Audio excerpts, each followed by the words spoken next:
Hi friends, welcome to my YouTube channel SB Blogs. আজি অন্য এটা ভিডিঅ' লৈ আহিছোঁ। এই ভিডিঅ'টো মানে সকলোৰে বহুত লাভ হ'ব যেন পাওঁ মই ভাবোঁ আৰু সকলোৰে সুবিধা হ'ব। তো ভিডিঅ'টো চাই থাকক, মই কৈ আছোঁ। ভিডিঅ'টো এনেকুৱা ধৰণৰ যে আজিকালি বহুত মানে ৰেপ কেছ হৈ আছে। তো তাৰ কাৰণে ধৰি লওক কোনোবাই ৰাতি বা কোনোবা সময়ত ধৰি লওক গ'লে কিবা বিপদত পৰিলে সোনকালে বা পটকৈ মোবাইলটো উলিয়াই লৈ পেলাই কল কৰিব নোৱাৰিব বা মেছেজ দিব নোৱাৰিব বা বিপদত আছোঁ বুলি ক'ব নোৱাৰিব। তো মই আজি ক'বলৈ ওলাইছোঁ এটা টেকনিকৰ কথা।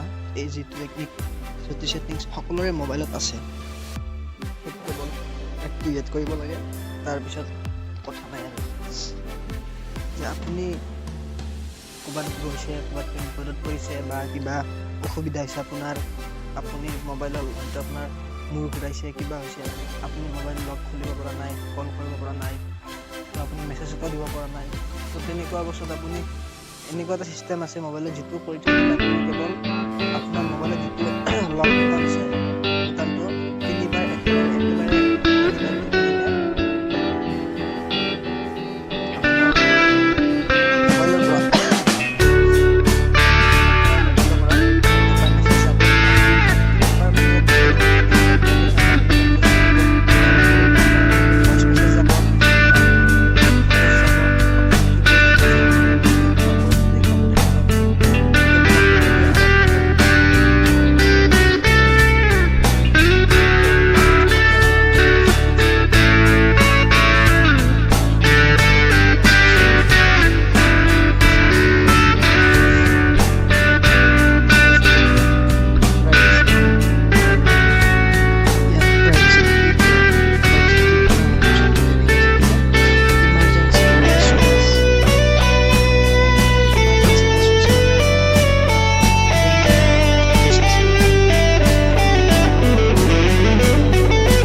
অটো ডাইল ডিফল্ট নাম্বাৰ এইটো অন কৰি দিয়ক।